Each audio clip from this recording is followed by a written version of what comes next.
BFM Business, le Club Média RH, décryptage RH. Le mot compétence, c'est un mot qu'on utilise tous les jours sur BFM Business. On vous présente chaque jour notre chronique compétence. Alors justement, on a voulu savoir, aujourd'hui, le traitement du mot compétence peut être varié. Vous avez entendu le mot compétence avec la compétence métier, la compétence savoir, etc. Alors on a voulu justement en avoir le cœur net et on a demandé à Olivier Roux, bonjour, de venir nous apporter son éclairage. Olivier, vous êtes, je l'ai dit dans le sommaire, cofondateur de la société Ilamp, c'est ça ? C'est ça, Ilamp, oui. En un mot, c'est quoi Ilamp ?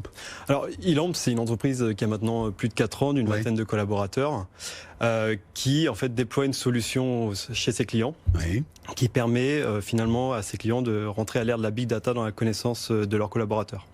Ah là là, mais alors, dites-moi, c'est des espions, c'est quoi ? C'est non, en fait, des flics qui viennent entrer dans la vie de leurs collaborateurs. Non, en fait, déjà pour tout ce qui est réglementation, GDPR, réglementation au niveau de la data, on est totalement aux normes. Et en fait, le collaborateur est acteur en fait de l'information. Soyons concrets. Prenons un exemple concret. La compétence en fait en fait partie. C'est-à-dire que la compétence fait partie des données qu'on récolte en fait pour les entreprises pour aller optimiser finalement l'ensemble des actions, des processus, des activités de l'entreprise. Mais en fait là, on parle souvent de compétences dans les entreprises, mais la compétence ne fait partie qu'une des données. N'est qu'une donnée parmi l'ensemble des informations en fait qu'on peut avoir. Alors le plus simple, c'est de les lister.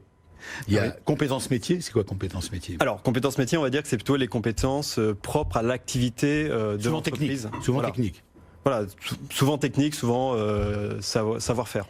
La compétence transverse. Alors, la compétence transverse, c'est ce qui va permettre à un collaborateur d'être mouvant sur plusieurs métiers. Oui. Voilà.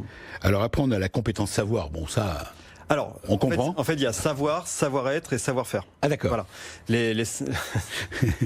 Allez-y. Le savoir, c'est la connaissance, par exemple, d'un processus. Savoir-être, c'est les soft skills, par exemple. Oui, mais il y a aussi la compétence savoir-faire.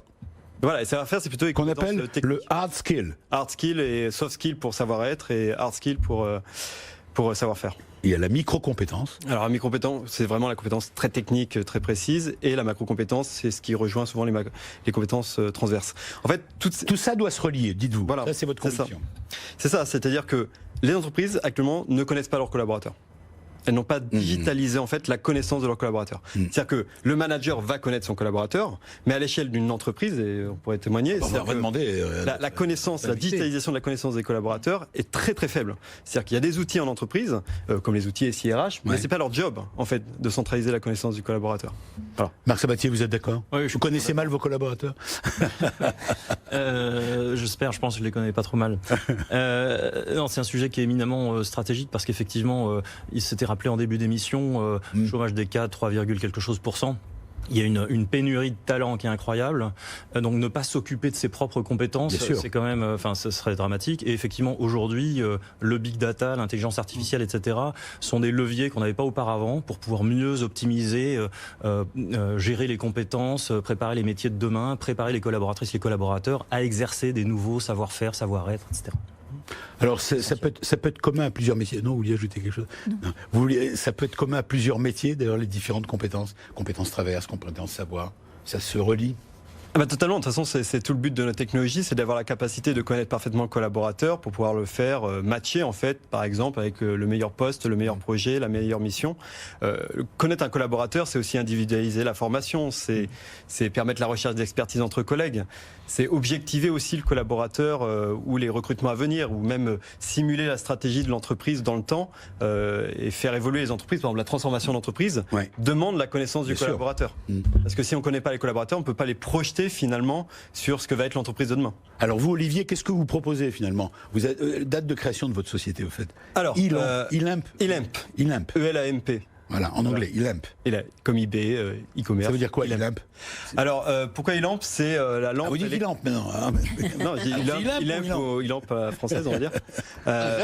Non, mais en fait, c'est la lampe du génie. C'est-à-dire, ça permet de révéler le génie en fait, des salariés et de l'entreprise. Voilà. Et en fait, c'est Aladdin, on frotte la... Voilà, on frotte la lampe pour révéler le génie de chacun.